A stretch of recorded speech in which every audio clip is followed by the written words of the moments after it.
Tollywood director Tarun Bhaskar గురించి ప్రత్యేకంగా ఇంట్రడక్షన్లు ఏం అవసరం లేదు. యంగ్ డైరెక్టర్ ఇప్పటికే తన టాలెంట్ ఏంటో పలు దఫాల్లో నిరూపించుకున్నాడు. ఒక్క డైరెక్టర్గానే కాకుండా యాక్టర్గా కూడా తన సత్తా చాటాడు. ఇటీవల వచ్చిన కీడా కోలా సినిమాతో అటు డైరెక్టర్గా ఇటు యాక్టర్గా 100కు 100 మార్కులు కొట్టేశాడు. కలెక్షన్స్ పరంగా కూడా ఆ చిత్రం బాక్స్ ఆఫీస్ను షేక్ చేసింది. కానీ ఇప్పుడు ఆ మూవీతో తరుణ్ భాస్కర్ చిక్కుల్లో పడ్డట్టు తెలుస్తోంది. ఎస్పీ చరణ్ ఇప్పుడు తరుణ్ భాస్కర్ పై లీగల్ యాక్షన్కు రెడీ అయిపోయాడు. కీడా కోలా చిత్రం టాలీవుడ్లో క్రియేట్ చేసిన సెన్సేషన్ అంతా ఇంత కాదు. నటుడిగా డైరెక్టర్గా తరుణ్ భాస్కర్కు మంచి పేరే తెచ్చిపెట్టింది. ఇండస్ట్రీ నుంచి కూడా మంచి అప్లాజ్ లభించింది. ఈ మూవీలో తరుణ్ భాస్కర్ చాలానే ప్రయోగాలు చేశాడు. అందులో ఏఐ టెక్నాలజీ వాడి లెజెండరీ సింగర్ ఎస్పీ బాలసుబ్రహ్మణ్యం వాయిస్ని రీక్రియేట్ చేయడం కూడా ఒకటి అని చెప్పాలి.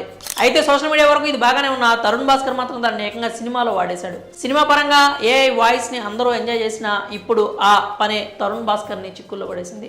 తరుణ్ భాస్కర్ ఎస్పీ బాలసుబ్రహ్మణ్యం వాయిస్ని వాడడంపై ఎస్పీ చరణ్ ఆగ్రహం వ్యక్తం చేసిన విషయం తెలిసిందే. తమ కుటుంబం అనుమతి లేకుండా తరుణ్ భాస్కర్ ఎస్పీబీ వాయిస్ని వాడడంతో ఆయన ఆగ్రహం వ్యక్తం చేశారు. ఇప్పటికే లీగల్ నోటీసులు కూడా పంపారు. తాజాగా ఎస్పీ చరణ్ లాయర్ ఈ వివాదంపై స్పందించారు. తరుణ్ భాస్కర్ చేసిన పనికి క్షమాపణలు చెప్పడం మాత్రమే కాకుండా ₹1 కోటి నష్టపరిహారం కట్టాలని తెలిపారు. అంతేకాకుండా రాయల్టీలో షేర్ కూడా ఇవ్వాలంటూ డిమాండ్ చేశారు. ఈ వ్యవహారం ప్రస్తుతం టాలీవుడ్లో పెద్ద ఎత్తున చర్చకు దారితీసింది. ఈ వివాదం ఇప్పుడల్లా సమసిపోయే పరిస్థితి కూడా కనిపించట్లేదు.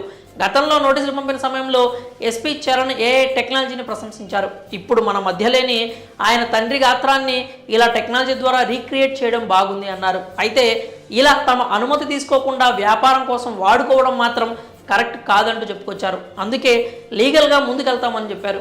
మరి ఈ నష్టపరిహారం, రాయల్టీలో షేర్ వంటి డిమాండ్లపై తరుణ్ భాస్కర్ ఏ విధంగా